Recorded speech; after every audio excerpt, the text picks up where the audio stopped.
കർത്താവിൻ്റെ നാമം വാഴ്ത്തപ്പെടുമാറാകട്ടെ. ഈ തലമുറയിൽ ദൈവഹിതം നിവർത്തിക്കുക എന്ന ലക്ഷ്യത്തോടെ പ്രവർത്തിച്ചു വരുന്ന ബരാക്ക ഇൻ്റർനാഷണൽ മിനിസ്ട്രീസിൻ്റെ ദി വേർഡ് ഓഫ് ട്രൂത്ത് എന്ന വേദ പഠന പരമ്പരയിലേക്ക് നിങ്ങളെ ഏവരെയും ഹാർദവമായി സ്വാഗതം ചെയ്യുന്നു. കഴിഞ്ഞ നാളുകളിൽ ഈ പ്രവർത്തന മുഖാന്തരം അനേകരുടെ ആത്മീയ ജീവിതത്തിന് ഉന്നമനം ലഭിച്ചിട്ടുണ്ട് എന്നുള്ളത് ഞങ്ങൾ മനസ്സിലാക്കുന്ന ഒരു വസ്തുതയാണ്.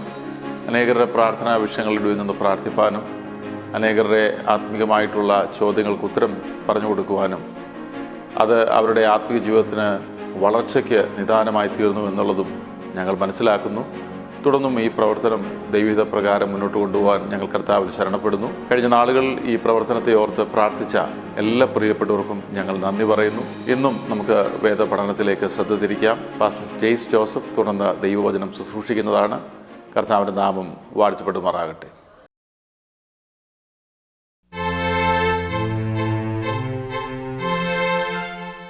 ബരാക്ക ഇൻ്റർനാഷണൽ മിനിസ്ട്രീസിൻ്റെ വേർഡ് ഓഫ് ട്രൂത്ത് പ്രോഗ്രാമിലേക്ക് നിങ്ങളെല്ലാവരും ഒരിക്കൽ കൂടി സ്വാഗതം ചെയ്യുന്നു. കർത്താവായ യേശുക്രിസ്തുവിൻ്റെ നാമത്തിലുള്ള സ്നേഹവന്ദനത്തെ അറിയിക്കുന്നു. നമ്മൾ കഴിഞ്ഞ ദിവസങ്ങളിൽ സഭ എന്ന വിഷയത്തെക്കുറിച്ചാണ് കഴിഞ്ഞ ദിവസം നമ്മൾ സംസാരിച്ചത്. പ്രധാനമായിട്ടും സഭ എന്താണെന്നും സഭയുടെ പൊതുവായ പ്രകൃതം എന്താണെന്നും നമ്മൾ കണ്ടു. Invisible church and visible church എന്നുള്ള കൺസെപ്റ്റിനെ കുറിച്ച് നമ്മൾ ചിന്തിച്ചു. അതുപോലെ ഒരു വിസിബിൾ ചർച്ചിൻ്റെ അടയാളങ്ങൾ എന്തൊക്കെയാണ്, ഒരു ക്രിസ്തുവിൻ്റെ സഭയെ എങ്ങനെ തിരിച്ചറിയാം, മാർക്കുകൾ, തിരിച്ചറിയുന്നുള്ള മാർക്കുകൾ എന്തൊക്കെയാണെന്ന് നമ്മൾ കണ്ടു. ഞാൻ നിങ്ങളോട് ഇന്നലെ പറഞ്ഞൊരു പ്രധാനപ്പെട്ട കാര്യം, ഇന്ന് പലപ്പോഴും ആളുകൾ ഓടിക്കൂടുന്നത് ഒരു കർത്താവിനെ വർഷിപ്പ് ചെയ്യാൻ വേണ്ടിയല്ല, വിടുതലിന് വേണ്ടിയാണ്. അത് പ്രാർത്ഥനായോഗങ്ങളിലേക്കാണ് അവർ ചെല്ലുന്നത്. ശരിക്കും ആരാധനായോഗം എന്നൊരു വിളിക്കുമെങ്കിലും അത് ബേസിക്കലി പ്രശ്നങ്ങൾ മാറാനുള്ളൊരു മീറ്റിംഗാണ്. ആരാധന സമയത്ത് പോലും നമ്മുടെ ലക്ഷ്യം വിടുതലാണ്. അപ്പോൾ ശരിക്കും ഒരു പ്രാർത്ഥനായോഗം മാത്രമേ നടക്കുന്നുള്ളൂ. സഭകൾ വളരെ കുറവാണ്. അതായത് വിസിബിൾ ചർച്ചസിൻ്റെ എണ്ണം വളരെ കുറവാണ്. ക്രിസ്തുവിനെ ഉയർത്തുന്ന, മഹത്വപ്പെടുത്തുന്ന, രക്ഷയെ ആഘോഷിക്കുന്ന, നിത്യതയെ ആഘോഷിക്കുന്ന സഭകളുടെ എണ്ണം വളരെ കുറവാണ്. കാരണം ഇന്ന് മിക്കവാറും കൂണുപോലെ മുളച്ചു വരുന്ന സഭകളെല്ലാം ഞാൻ നിങ്ങളുടെ പ്രശ്നങ്ങൾ പരിഹരിച്ചു തരാം, ഞാൻ പ്രാർത്ഥിച്ചാൽ വിടുതലാണ് എന്ന് മറ്റുള്ളവരെ ബോധ്യപ്പെടുത്തി അവരുടെ പണം തട്ടിയെടുക്കുന്നതിനുള്ള കുഞ്ഞു കുഞ്ഞ് സങ്കേതങ്ങളാണ് ഇന്ന് ഈ സഭകൾ എന്നുള്ള പേരിൽ അറിയപ്പെടുന്നത്. ശരിക്കും സഭയുടെ അടയാളങ്ങൾ എന്തൊക്കെയാണ്, എങ്ങനെയാണ് ഒരു കൃത്യമായൊരു സഭയെ കണ്ടെത്താൻ പറ്റുന്നത് എന്ന് ചോദിച്ചു കഴിഞ്ഞാൽ, ഒന്ന് വചനത്തിൻ്റെ ശരിയായ പഠിപ്പിക്കൽ, മറ്റൊന്ന് സാക്രമെന്റുകളുടെ ഉപയോഗം. ഇന്നലെ നമ്മളത് രണ്ടും കണ്ടു. അതായത് ഓർഡിനൻസസ് എങ്ങനെ പ്രയോഗിക്കുന്നു. 3 ഫങ്ഷനിങ് ആസ് എ ചർച്ച്. ഈ ഫങ്ഷനിങ് ആസ് എ ചർച്ച് എന്ന് പറയുമ്പം നമ്മൾ മനസ്സിലാക്കേണ്ട ഒരു കാര്യം, അത് ആത്മാവിനാൽ നടക്കുന്നൊരു കാര്യമാണ്. ഒരു സഭയ്ക്കകത്തുണ്ടാകേണ്ട കൃപാവരങ്ങളാൽ നടത്തപ്പെടുന്നൊരു സഭ, അതാണ് ശരിക്കും ഫങ്ഷനിങ് ചർച്ച് എന്ന് പറയുന്നത്. അപ്പോൾ അതിനകത്ത് എല്ലാ തരം ശുശ്രൂഷകളും ഉണ്ടാകും. അതായത് ഒരാൾക്ക് ഇടയ ശുശ്രൂഷ വരം, അല്ലെങ്കിൽ വേറൊരാൾക്ക് ഉപദേഷ്ടാവിൻ്റെ വരം, അതല്ലെങ്കിൽ മറ്റൊരാൾക്ക് പ്രവചനത്തിൻ്റെ വരം, അല്ലെങ്കിൽ വീര്യപ്രവൃത്തികളുടെ വരം, ഇങ്ങനെ പലതരം വരങ്ങൾ. ചിലപ്പോൾ ശുശ്രൂഷിക്കാനുള്ള വരം, ചിലപ്പോൾ അതിഥി സൽക്കാരം ആചരിക്കാനുള്ള വരം, ചിലപ്പോൾ ജ്ഞാനത്തിൻ്റെ ഒരു വാക്ക് പറയാനുള്ള വരം. ഇങ്ങനെയുള്ള അനേകം വരങ്ങൾ കൂടിച്ചേരുന്നതാണ് ഒരു സഭ എന്ന് പറയുന്നത്. അപ്പോൾ ഫങ്ഷനിങ് എന്ന് പറയുന്നത് ഒരിക്കലും മാനുഷികമായിട്ടല്ല, ഓർഗനൈസേഷനായിട്ടല്ല, അത് ആത്മാവിൻ്റെ ഒരു ഓർഗനിസമായിട്ടാണ് ഒരു സഭ വർക്ക് ചെയ്യേണ്ടത്. ഇവിടെ എല്ലാം നമുക്കിന്ന് ആധുനിക സഭയ്ക്ക് ഭയങ്കരമായ വീഴ്ചകൾ സംഭവിച്ചിട്ടുണ്ട്. ഇവിടെ എല്ലാം ഈ ഗ്രീക്ക് ഫിലോസഫി അനുസരിച്ചുള്ള പല തത്വചിന്തകളും ഇന്ന് സഭകളെ ഭരിക്കുന്നു. അതുപോലെ തന്നെ ലോകത്തിൻ്റെ അഡ്മിനിസ്ട്രേഷൻ ടെക്നിക്കുകൾ ഇവിടെ ഉപയോഗിക്കപ്പെടുന്നുണ്ട്. ശരിക്കും പറഞ്ഞാൽ നമ്മൾ ഞെട്ടിപ്പിച്ച് കളയുന്ന രീതിയിൽ സ്നേഹത്തിനൊരു പങ്കുമില്ല. നമ്മൾ അങ്ങോട്ടും ഇങ്ങോട്ടും പാസ്റ്റർമാരായിട്ട് തട്ടുന്ന ഞാൻ കണ്ടിട്ടുണ്ട്.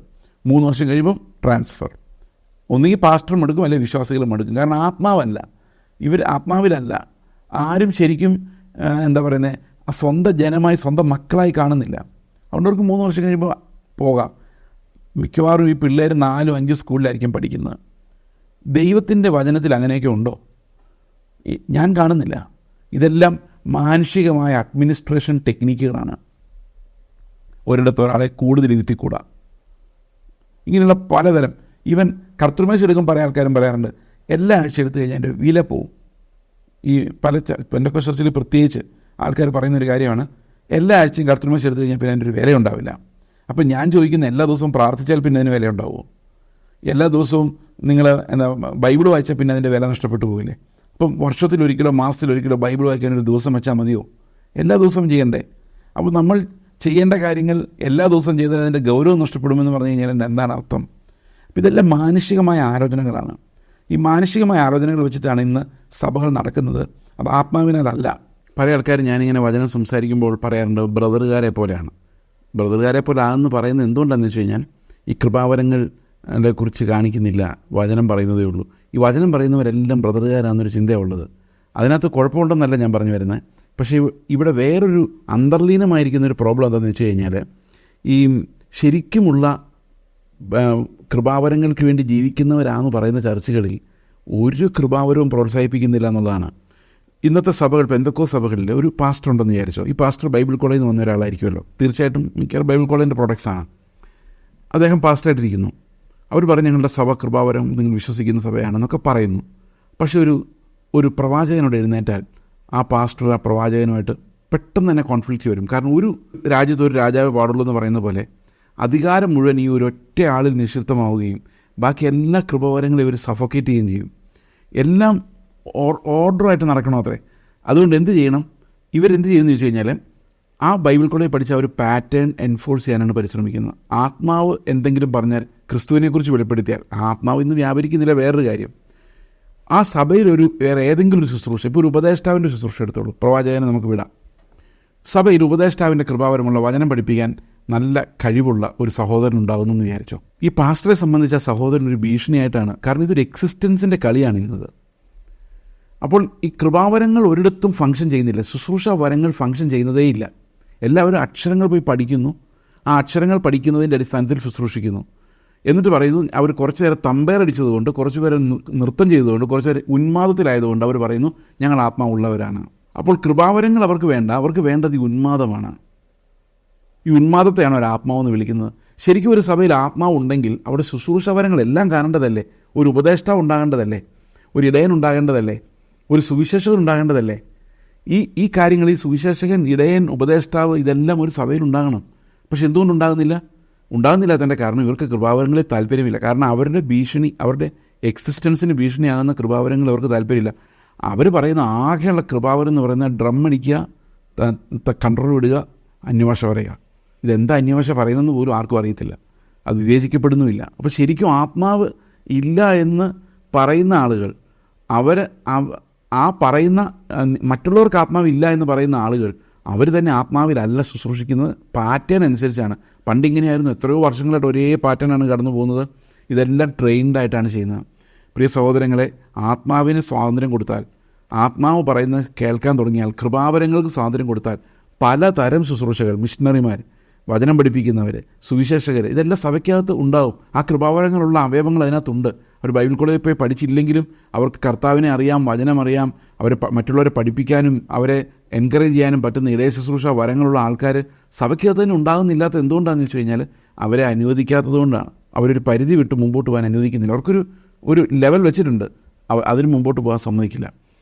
ശരിക്കും പറഞ്ഞു കഴിഞ്ഞാൽ കൃപാവരങ്ങൾ ആത്മാവിൻ്റെ free flow of the holy spirit, അത് വിവേചനം ഇല്ലാതെയല്ല, ദൈവവചനത്തിൻ്റെ പാറ്റേണിനുള്ളിൽ നിന്നുകൊണ്ട് ശുശ്രൂഷകരുണ്ടാകുവാനും സഭയിൽ അനേകരാൽ ഒരു സഭ ശുശ്രൂഷിക്കപ്പെടുവാനും ഇടയാകണം. അപ്പോഴാണ് it functions as A body എന്ന് നമുക്ക് പറയാൻ പറ്റുന്നത്.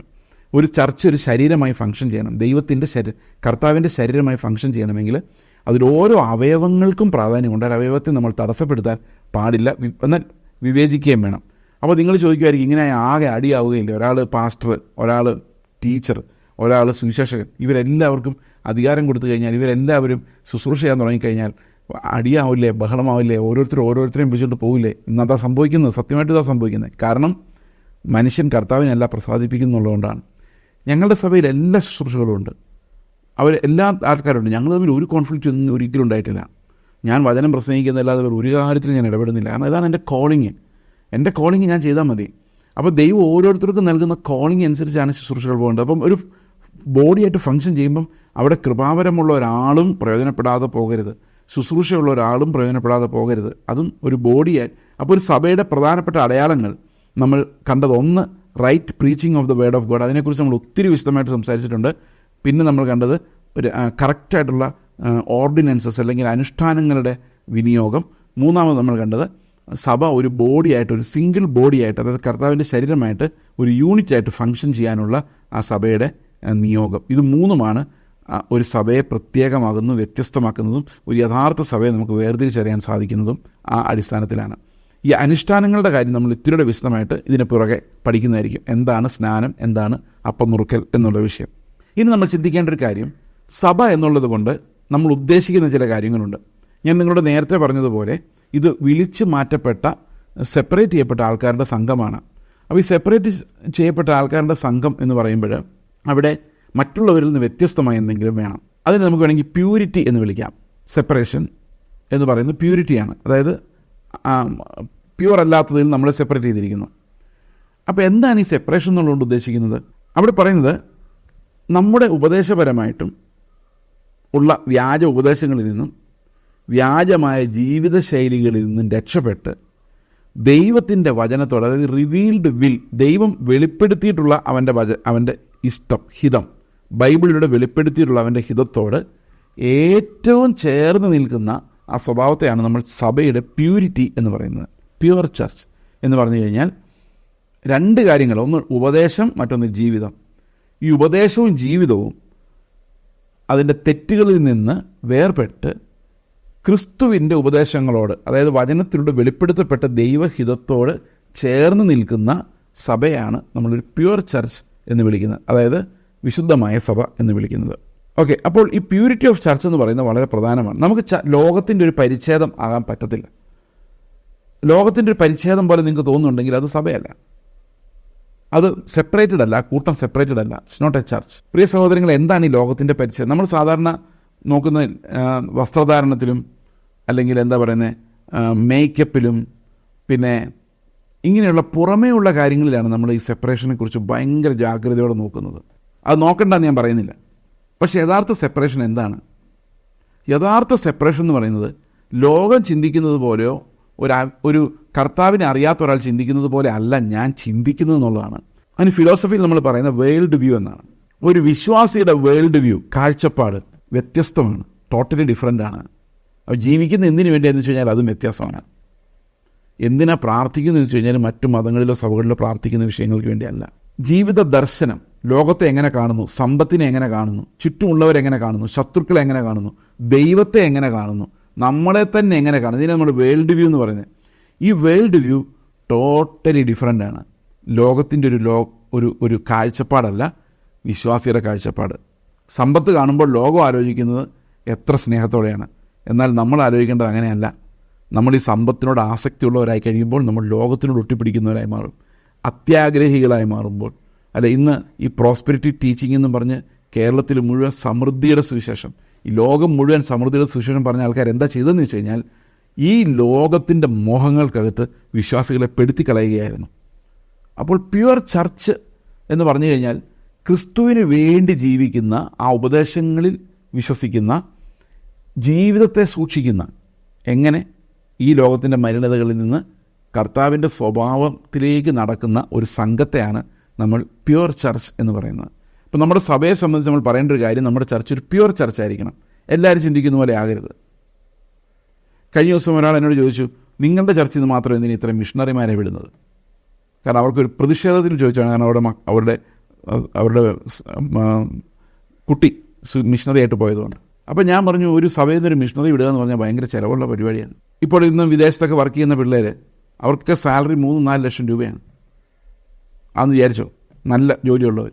അങ്ങനെ ഒരാൾ റിസൈൻ ചെയ്ത് ഒരു മിഷണറി ആയിട്ട് പോകുമ്പം സഭയ്ക്ക് ഭയങ്കര നഷ്ടമാണ്. ഇങ്ങനെ 10 പിള്ളേർ ജോലി ചെയ്യാതെ മിഷണറിമാരായിട്ട് പോയി കഴിഞ്ഞാൽ സഭ എങ്ങനെ വളരും, കൺവെൻഷൻ എങ്ങനെ നടത്തും, അടുത്ത തലമുറയിൽ കാശ് വേണ്ടേ, കെട്ടിടം പണിയണ്ടേ, കെട്ടിടം എത്ര പണിതാലും നമുക്ക് മതിയാകുന്നില്ലല്ലോ.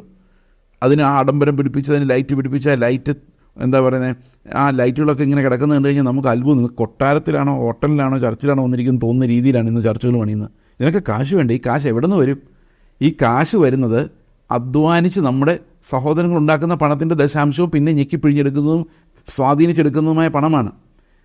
ഈ പണം അവർ തരണമെങ്കിൽ അവർക്ക് നല്ല ജോലി കിട്ടണം. നല്ല ജോലി ഇട്ടിട്ട് അവർ സുശേഷയിലേക്ക് പോയി കഴിഞ്ഞാൽ അവർ 5 രൂപ സഭയ്ക്ക് തരാൻ അവരുടെ ഉണ്ടാവില്ല, നമ്മൾ അങ്ങോട്ട് കൊടുക്കേണ്ടി വരും. എക്കണോമിക്കലി മിഷൻ എന്ന് പറയുന്നത് വയബിൾ അല്ല, പ്രോഫിറ്റബിൾ അല്ല. അല്ലേ പിന്നെ എല്ലാ പരീക്ഷയ്ക്കും തോറ്റ് ജോലിയും ചെയ്ത് മടുത്ത് ഒന്നിന് സക്സസ് ആകാത്ത ആരെങ്കിലും ഉണ്ടെങ്കിൽ നമുക്ക് പറഞ്ഞു വിടാം. അവരുടെ അടുത്ത് വല്ലതുമാണെങ്കിൽ ചെറിയ തുകയ്ക്ക് അവരെ ഒരു ചെറിയ സപ്പോർട്ട് കൊടുത്ത് അവരെ മാനേജ് ചെയ്യാം. പക്ഷെ നല്ല വരുമാനമുണ്ടാക്കാൻ കഴിവുള്ള പിള്ളേർ അതെല്ലാം നിർത്തി, ഒരു 10 പിള്ളേർ ഒരു ചർച്ചിൽ നിന്ന് വരുമാനമുള്ള ജോലി നിർത്തി സുവിശേഷ വേലയ്ക്ക് മിഷൻ ഫീൽഡിലോട്ട് പോയി കഴിഞ്ഞാലുള്ള അവസ്ഥ എന്തായിരിക്കും? ആ സഭ ദരിദ്രമായിട്ട് മാറും സാമ്പത്തികമായിട്ട്. അത് എക്കണോമിക്കലി വയബിൾ അല്ല. അപ്പോൾ ഞങ്ങൾ സഭയിൽ തീരുമാനിച്ചു, നമുക്ക് സഭ കെട്ടിടം പണി വേണ്ട, പണം ഇൻവെസ്റ്റ്മെൻറ്റ്സ് മെറ്റീരിയലായിട്ടുള്ള ഒന്നിലും വേണ്ട. കർത്താവിൻ്റെ വചനം സ്പ്രെഡ് ആകട്ടെ, പിള്ളേരെല്ലാം പോട്ടെ, ശുശ്രൂഷകർക്കും വേണ്ട, അവർ വിശ്വാസത്താൽ ജീവിച്ചോളും, എല്ലാ മിഷണറിമാർക്ക് അല്ലെങ്കിൽ സുവിശേഷകർക്ക് കിട്ടുന്ന പണം പോകട്ടെ എന്ന് ചിന്തിക്കാനുള്ള കാരണം ഈ ഫങ്ഷനിങ് ഓഫ് ദ ബോഡിയാണ്. ആ ബോഡിയായിട്ട് ഫങ്ഷൻ ചെയ്യാനുള്ള ആ ഒരു കോളിങ്ങും, അതുപോലെ ലോകത്തെ പോലെ മറ്റ് സഭകളെ പോലെ എസ്റ്റാബ്ലിഷ്ഡ് ആകണമെന്ന് ചിന്തിക്കാതെ കർത്താവിന് വേണ്ടി ഇല്ലാതാകണമെന്ന് ചിന്തിക്കുക എന്നുള്ളതാണ്. അപ്പോൾ അതിനാണ് നമ്മൾ ശരിക്കും പ്യൂരിറ്റി എന്ന് പറയുന്നത്. ഞാനൊരു എക്സാമ്പിളായിട്ട് ഞങ്ങളുടെ സഭയിൽ തന്നെ പറഞ്ഞത്, ഒരുപക്ഷെ ഞാനത് കൂടുതൽ അടുത്തറിയുന്നതുകൊണ്ടാണ്, അല്ല വേറൊരു എക്സാമ്പിൾ എനിക്ക് കിട്ടാത്തതുകൊണ്ടാണ്. പ്രിയ സഹോദരങ്ങളെ, പ്യുവർ ചർച്ച് എന്ന് പറഞ്ഞു കഴിഞ്ഞാൽ അത് ലോകം ചിന്തിക്കുന്ന പോലെ അല്ല ചിന്തിക്കുന്നത്, ക്രിസ്തു ചിന്തിക്കുന്നവരാണ് ചിന്തിക്കുന്നത്. ആ ചിന്തയിലേക്ക് നമ്മൾ വളരുമ്പോഴാണ് ഇതിനെ പ്യുവർ ചർച്ച് എന്ന് പറയാൻ പറ്റുന്നത്. ഓക്കെ, അപ്പോൾ ദൈവത്തിൻ്റെ വചനത്തോട്, റിവീൽഡ് വേർഡ് ഓഫ് ഗോഡ്, ദൈവത്തിൻ്റെ വചനം എന്തുമാത്രം വെളിപ്പെട്ട് വന്നിട്ടുണ്ടോ ആ ഒരു വെളിപ്പാടിനോട് ഏറ്റവും ചേർന്ന് നിൽക്കുന്ന ഒരു സഭയായിരിക്കണം ഒരു പ്യുവർ ചർച്ച് എന്ന് പറയുന്നത്. ഇനി അടുത്തൊരു പ്രധാനപ്പെട്ട പോയിന്റ് എന്ന് പറയുന്നത് യൂണിറ്റി ഓഫ് ദ ചർച്ചാണ്. ഒരു ചർച്ച് ഒരു യൂണിറ്റ് ആയിരിക്കണം, അവിടെ ഭിന്നതകൾ ഉണ്ടാകാൻ പാടില്ല. മിക്കവാറും എല്ലാ ഭിന്നതകളും ആരാണ് മിടുക്കൻ എന്നുള്ള അന്വേഷണത്തിൽ നിന്ന് വരുന്നതാണ്. വേറൊരാളെ ബഹുമാനിക്കാൻ പറ്റാത്തതുകൊണ്ടാണ് പ്രത്യേകിച്ച് ഇന്ന് വലിയ ഭിന്നതകൾ ഉണ്ടാകുന്നത്. ഡിസിപ്ലിൻ ശരിക്കും സഭയിൽ എൻഫോഴ്സ് ചെയ്യാത്തതുകൊണ്ടും ഭിന്നതകൾ ഉണ്ടാകും. അഭിപ്രായ വ്യത്യാസങ്ങൾ, ഉപദേശപരമായ വ്യത്യാസങ്ങൾ കൊണ്ട് പലതരത്തിലുള്ള ഭിന്നതകൾ ഇന്ന് സഭയ്ക്കകത്ത് വളർന്നു വരുന്നുണ്ട്. എന്നാൽ ഒരു ട്രൂ ചർച്ച് എന്ന് പറയുന്ന ഒരേ ഡോക്ട്രിൻ പ്രസംഗിക്കുന്നവരായിരിക്കണം ഉപദേശ കാര്യത്തിൽ. അതാണ് പൗലോസ് എഫേസ്യ ലേഖനത്തിൽ പറയുന്ന കാര്യം. എഫേസ്യ ലേഖനം 4-ാം അധ്യായം വായിക്കുമ്പോൾ പറയുന്നുണ്ട്, നമുക്ക് എല്ലാം ഒന്ന് തന്നെയാണ്, ദൈവം തന്നിരിക്കുന്ന എല്ലാം ഒരുപോലെ തന്നെയാണ്, കൃപാവരങ്ങളിൽ മാത്രമാണ് വ്യത്യാസമുള്ളത്. നമുക്ക് ആ വാക്യം ഒന്ന് വായിക്കാം. എഫേസ്യ ലേഖനം 4-ാം അധ്യായത്തിൻ്റെ 4-ാം വാക്യം. അതിങ്ങനെയാണ്, 4-ാം അധ്യായത്തിൻ്റെ 4-ാം വാക്യം, there is one body and one spirit, ശരീരമൊന്ന് ആത്മാവൊന്ന്, just as you are called to the one hope, ഒരേ പ്രത്യാശയ്ക്കായി നമ്മളെ വിളിച്ചിരിക്കുന്നു. അപ്പോൾ പ്രത്യാശ ഒന്ന് തന്നെയാണ്. വൺ ലോഡ്, ഒരു കർത്താവ്, ഒരേ കർത്താവ്. വൺ ഫെയ്ത്ത്, ഒരേ വിശ്വാസം. അപ്പം നമുക്ക് എല്ലാവർക്കും ഒരേ വിശ്വാസമായിരിക്കണം, അല്ലേ? ചില ആൾക്കാർ ലോകത്തിന് വേണ്ടി ജീവിക്കുന്നു, ചില ആൾക്കാർ കർത്താവിന് വേണ്ടി ജീവിക്കുന്നു, അവിടെ യൂണിറ്റി ഇല്ല. ചില ആൾക്കാർ ഭയങ്കരമായ സമ്പത്ത് കർത്താവ് അതിനെ സ്തോത്രം ചെയ്യുന്നു, ബാക്കിയുള്ളവർ ദരിദ്രരായി ആഹാരം പോലും കഴിക്കാനില്ലാതിരിക്കുന്നു. അപ്പോൾ ദരിദ്രരായി ആഹാരം ഒന്നും കഴിക്കാനില്ലാതിരിക്കുന്ന ആൾക്കാർ, കടഭാരത്തിനകത്ത് മുങ്ങി കിടക്കുന്ന ആൾക്കാർ എന്താ ചിന്തിക്കുന്നതെന്ന് അറിയാമോ? ദൈവം അവർക്ക് അത്രയും സമ്പത്ത് കൊടുത്തു, അവർ നന്ദി പറയുന്നു, എല്ലാവർക്കും ബിരിയാണി വെച്ച് കൊടുക്കുന്നു, ഞങ്ങൾക്ക് ദൈവം ഒന്നും തരുന്നില്ല. അപ്പോൾ അവർക്ക് ഒന്നിച്ച് നന്ദി പറയാൻ പറ്റുന്നില്ല, ഒന്നിച്ച് സ്തോത്രം ചെയ്യാൻ പറ്റുന്നില്ല, യൂണിറ്റി ഇല്ല. സമ്പത്തുകളിൽ നമ്മൾ പ്രശംസിക്കുമ്പം, സമ്പത്ത് തന്നതിൻ്റെ പേരിൽ ദൈവത്തിനോട് നന്ദി പറയുമ്പം, ഈ ദാരിദ്ര്യത്തിലിരിക്കുന്ന ആൾക്കാരെ നമ്മൾ മറന്നു പോകാൻ ചെയ്യുന്നത്. അവരെങ്ങനെ നന്ദി പറയും? നിങ്ങൾ പറയാണ്, ഇത്രയും ഭയങ്കര സമ്പത്ത് എനിക്ക് തന്ന ദൈവമാണ്, ദൈവം എന്നെ സ്നേഹിക്കുന്നു, അതുകൊണ്ടാണ് എന്ന് പറയുമ്പം ഈ ദരിദ്രനായ സഹവിശ്വാസി ദൈവം സ്നേഹിക്കുന്നില്ലേ? അപ്പോൾ നമ്മൾ എങ്ങനെ അതിന് ഉത്തരം പറയും? അവർ ചോദിച്ചാൽ ഞങ്ങളെന്താ ദൈവം സ്നേഹിക്കാത്തെന്ന് വെച്ച് കഴിഞ്ഞാൽ പറയും, നിങ്ങൾ വിടുതലെടുക്കണം, പ്രാർത്ഥിച്ച് വിടുതലെടുക്കണം. അപ്പോൾ അത് സ്വയനീതിയാണ്, ഞങ്ങളിതെല്ലാം വിടുതലെടുത്തവരാണെന്നുള്ള രീതിയിലാണ്. പ്രിയ സഹോദരങ്ങൾ, ഇത് കർത്താവിൻ്റെ സഭയുടെ യൂണിറ്റിക്കെതിരെയുള്ളൊരു കാര്യമാണ്.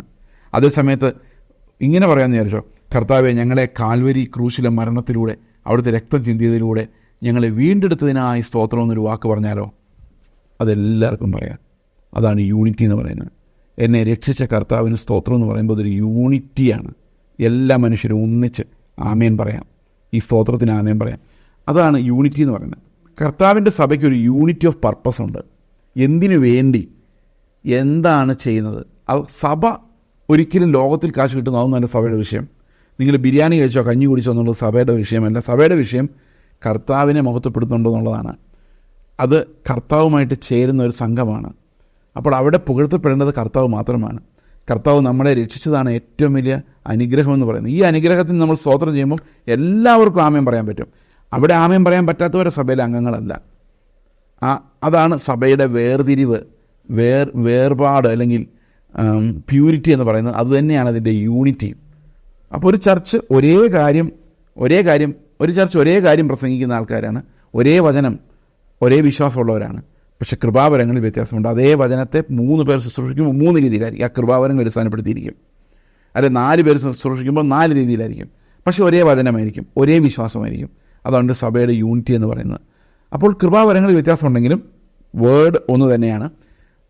ഒരാളും അതിൻ്റെ പേരിൽ ഇപ്പം നമ്മുടെ ഒരു സഭയിൽ, ഇപ്പം ഞങ്ങളുടെ സഭയിൽ ഒരു എക്സാമ്പിൾ എടുത്തിട്ട് 4-5 എൽഡർമാരൊരു സഭയിലുണ്ട്.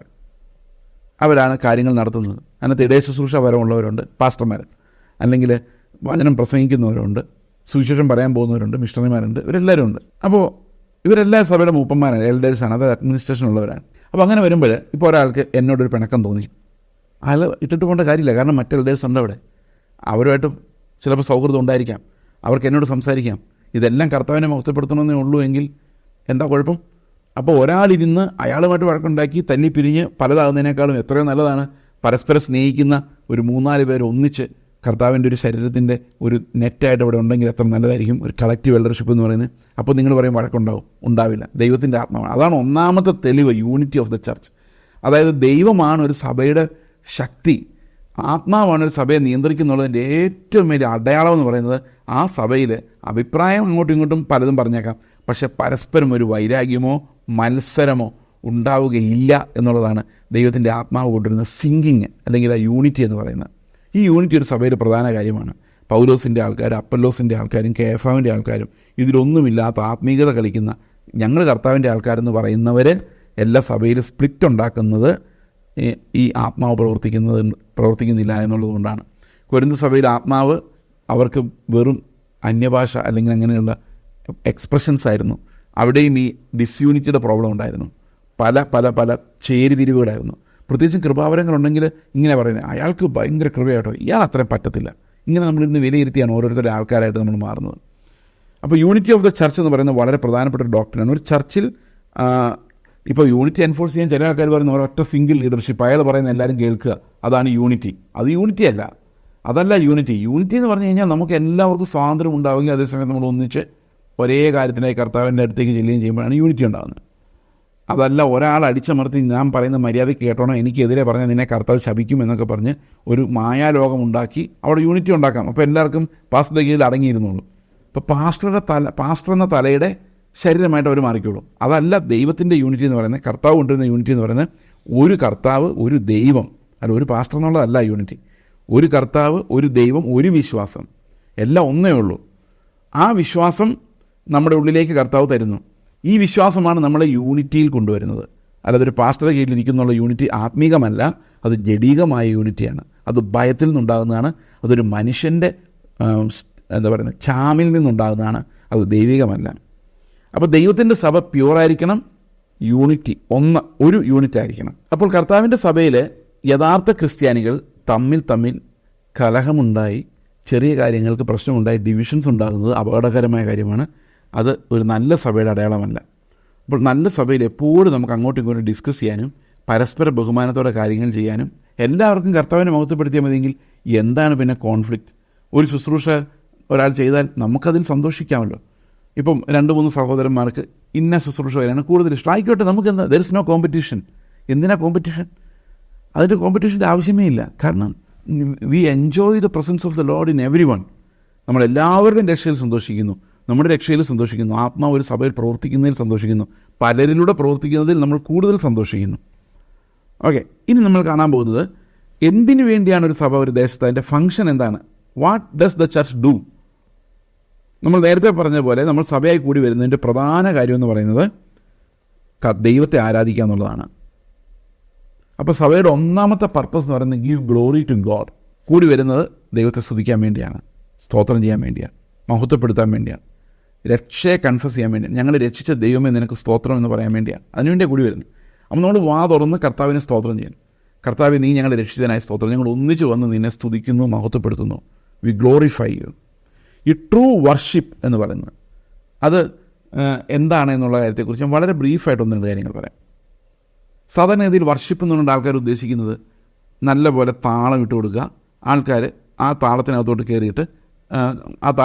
കയറിയിട്ട് കുറച്ച് കൺട്രോൾ നഷ്ടപ്പെട്ട രീതിയിൽ സംസാരിക്കുക, ഉന്മാദത്തിലേക്ക് പോകുക, അതിനെയാണ് വർഷിപ്പ് എന്ന് പറയുന്നത്. പക്ഷേ അതൊരു വർഷിപ്പാണ് നമ്മൾ ഒരിടത്തും വേദപുസ്തകത്തിൽ കാണുന്നില്ല. വർഷിപ്പ് എന്ന് പറയുന്നത് ദൈവത്തിന് വർത്ത് കൊടുക്കുക. Lamb of God, you are worthy. കുഞ്ഞാടേ നീ യോഗ്യൻ. വർത്തിഷിപ്പാണ് വർഷിപ്പ് എന്ന് പറയുന്നത്. അതായത് Lord is worthy, I am not. ദൈവം യോഗ്യനാണ്, ഞാൻ അയോഗ്യനാണ്. യോഗ്യനായ ദൈവത്തെ ഞാൻ നമസ്കരിക്കുകയാണ്, അതിനാണ് വർഷിപ്പ് എന്ന് പറയുന്നത്. ലോകത്തിലുള്ള എല്ലാ ജാതികളുടെ ഇടയിൽ നിന്നും, വംശങ്ങളുടെ ഇടയിൽ നിന്നും, ഗോത്രങ്ങളുടെ ഇടയിൽ നിന്നും മനുഷ്യരെ രക്ഷിച്ച പിതാവിന് സമർപ്പിച്ച് പിതാവിനെ അവരെ രാജ്യവും പുരോഹിതന്മാരുമാക്കി തീർത്ത കുഞ്ഞാടിന് മഹത്വം. അവൻ സകല ബലവും ബഹുമാനവും സ്വീകരിപ്പാൻ യോഗ്യൻ. ഞങ്ങൾക്കൊരു യോഗ്യതയുമില്ല. ഞങ്ങളിതെല്ലാം കുഞ്ഞാടിനെ ആരാധിച്ചുകൊണ്ട് പ്രഖ്യാപിക്കുന്നു. You alone are glorious, you alone deserve worship. ഇതാണ് ആരാധന എന്ന് പറയുന്നത്. We are giving glory to God. അത് കർത്താവ് നമുക്ക് വേണ്ടി മരിച്ചതിൻ്റെ അടിസ്ഥാനത്തിലാണത്. പക്ഷേ ഇന്ന് വർഷിപ്പ് എന്ന് പറയുന്നത് പലപ്പോഴും വളരെ വികലമായിട്ട് അർത്ഥമില്ലാത്ത രീതിയിലേക്ക് പോവുകയാണ്. ഏതെങ്കിലും പാട്ട് പാടി ഏതെങ്കിലും ഒരു താളത്തിലോട്ട് കയറുന്നതിനാണ് വർഷിപ്പ് എന്ന് പറയുന്നത്. പ്രിയ സഹോദരങ്ങളെ, വർഷിപ്പ് എന്ന് പറയുന്നത് നമ്മൾ ദൈവത്തിന് അങ്ങോട്ട് കൊടുക്കുന്നതാണ്, ഇങ്ങോട്ട് വാങ്ങിക്കുന്നതല്ല. Worship is something that give unto to. Okay, അപ്പോൾ അതുപോലെ ഒരു സഭയുടെ ഒന്നാമത്തെ ഫംഗ്ഷൻ എന്ന് പറയുന്നത് വർഷിപ്പാണ്. പിന്നെ അടുത്തത് നർച്ചറിങ് ആണ്. Nurturing of one believer by another. അപ്പോൾ അവിടെ സാക്ഷ്യങ്ങൾ, പ്രബോധനങ്ങൾ. അത് എന്തിനു വേണ്ടിയാണ് പറയുന്നത്? സാക്ഷ്യവും പ്രബോധനവും പറയുന്നത് മറ്റൊരു സഹോദരനെ ബലപ്പെടുത്താൻ വേണ്ടിയാണ്, ബലഹീനരെ ശക്തിപ്പെടുത്താൻ വേണ്ടിയാണ്. അങ്ങോട്ടും ഇങ്ങോട്ടുള്ള നർച്ചറാണ്. ഈ പലതരത്തിലുള്ള നർച്ചറുണ്ട്. ഒന്ന് സ്പിരിച്വൽ നർച്ചർ, അത് ചർച്ചിനുള്ളിലാണ് നടക്കുന്നത്. അതുപോലെ തന്നെ ആഹാരമില്ലാത്ത സഹോദരങ്ങളുണ്ടെങ്കിൽ നമ്മളവരുടെ വീട്ടിൽ ആഹാരം എത്തിക്കണം.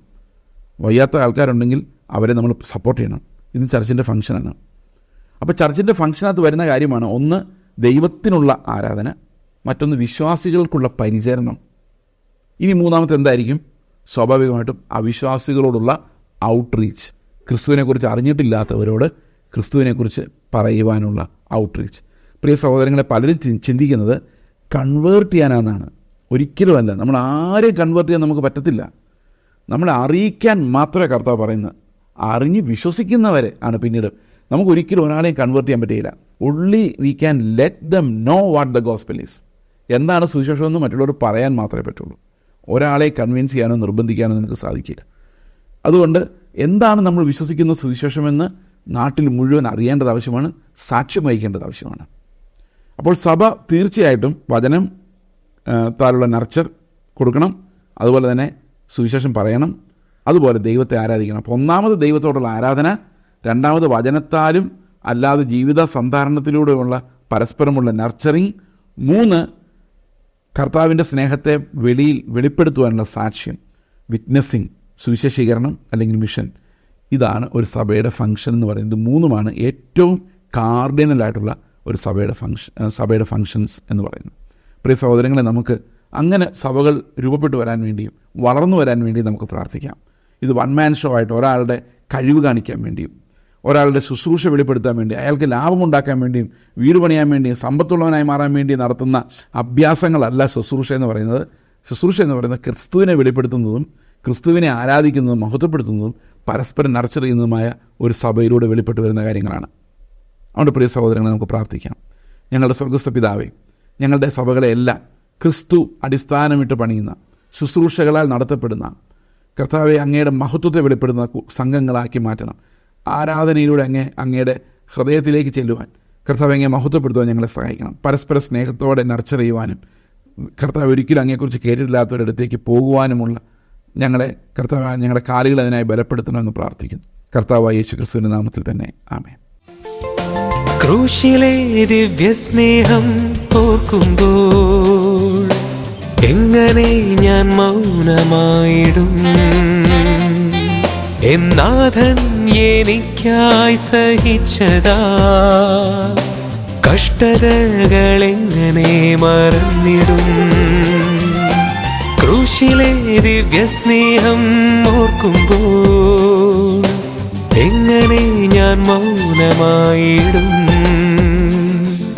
എന്നാഥൻ എനിക്കായി സഹിച്ചതാ കഷ്ടതകളെങ്ങനെ മറന്നിടും?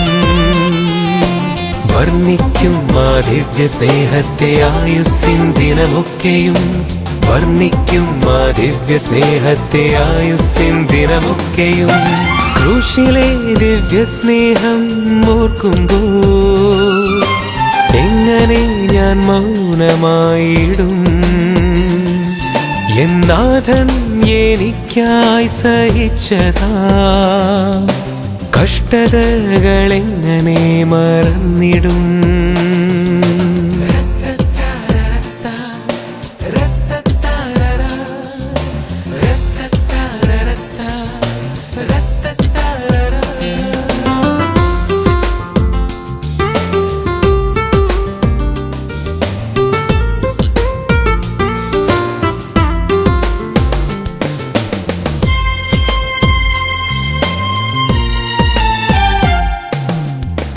പഞ്ചമുറിവുകളേറ്റവനെ, വേദന സഹിച്ചു പിടഞ്ഞവനെ, യൂതരാൽ നിന്നയേറ്റവനെ, പാടുകൾ സഹിച്ചവനെ.